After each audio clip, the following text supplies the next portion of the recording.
Benjamin Netanyahu के बुरे दिन क्या शुरू हो चुके हैं। 48 घंटे में इजराइल को अमेरिका ने दिए हैं 4 बड़े झटके। नमस्कार, मैं हूं आपके साथ आयुषी गुप्ता। देखिए, ईरान समझौते में अलग थलग पड़े इजराइल के प्रधानमंत्री बेंजामिन नेतन्याहू के बुरे दिन शुरू हो गए हैं। पिछले 48 घंटों में टीम नेतन्याहू को 4 बड़े झटके लगे हैं। ये सभी झटके उसे अमेरिका ने दिए हैं। मंगलवार 16 जून को राष्ट्रपति डोनाल्ड ट्रंप ने खुलेआम ये कह दिया कि अगर मैं नहीं होता तो इजराइल बर्बाद हो जाता। ट्रंप ने इजराइल को सीरिया से भी कमजोर राष्ट्र बताया है। ट्रंप के मुताबिक हिजबुल्लाह के खिलाफ इजराइल से बेहतर सीरिया लड़ सकता है। नेतन्याहू के लिए ट्रंप का यह बयान इसलिए भी अहम है क्योंकि अक्टूबर 2026 में इजराइल में प्रधानमंत्री का चुनाव प्रस्तावित है। अब तक नेतन्याहू अमेरिका के भरोसे इस चुनाव में जीत की उम्मीद कर रहे थे, लेकिन अब वे पूरी तरीके से साइडलाइन हो गए हैं। इजराइल को बैक टू बैक 4 बड़े झटके लगे हैं। ईरान डील में अमेरिका ने इजराइल की शर्तों को शामिल नहीं किया है। इजराइल चाहता था कि ईरान समझौते में लंबी दूरी की मिसाइलों के निर्माण के मुद्दे को भी शामिल किया जाए। इसके अलावा इजराइल की कोशिश खाड़ी देशों को अब्राहम समझौते में शामिल कराने की भी थी, लेकिन ऐसा कुछ नहीं हो रहा है।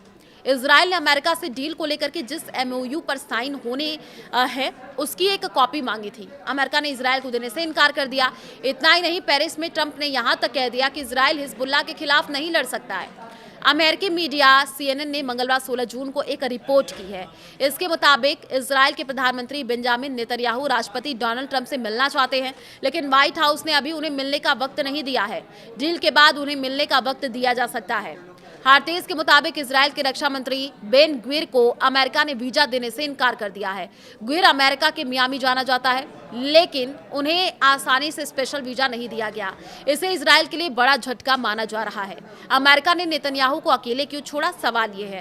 तो देखिए, ईरान युद्ध की शुरुआत में इजराइल और अमेरिका साथ थे, लेकिन समझौते के दौरान अमेरिका ने उसे अकेला छोड़ दिया। दरअसल इजराइल ईरान से कोई समझौता नहीं चाहता था। दूसरी तरफ खाड़ी के कई देश ईरान से समझौते के पक्ष में थे। इनमें सऊदी अरब, UAE, कतर और कुवैत प्रमुख रूप से शामिल हैं। नाटो देश तुर्की ने भी समझौते का रास्ता अपनाने की बात कही थी। और इतना ही नहीं, इजराइल के प्रधानमंत्री बेंजामिन नेतन्याहू ने ट्रंप को यह भरोसा दिलाया था कि जंग शुरू होते ही ईरान में तख्ता पलट हो जाएगा, लेकिन हुआ इसका उल्टा। इसके कारण ट्रंप ने नेतन्याहू पर भरोसा करना छोड़ दिया।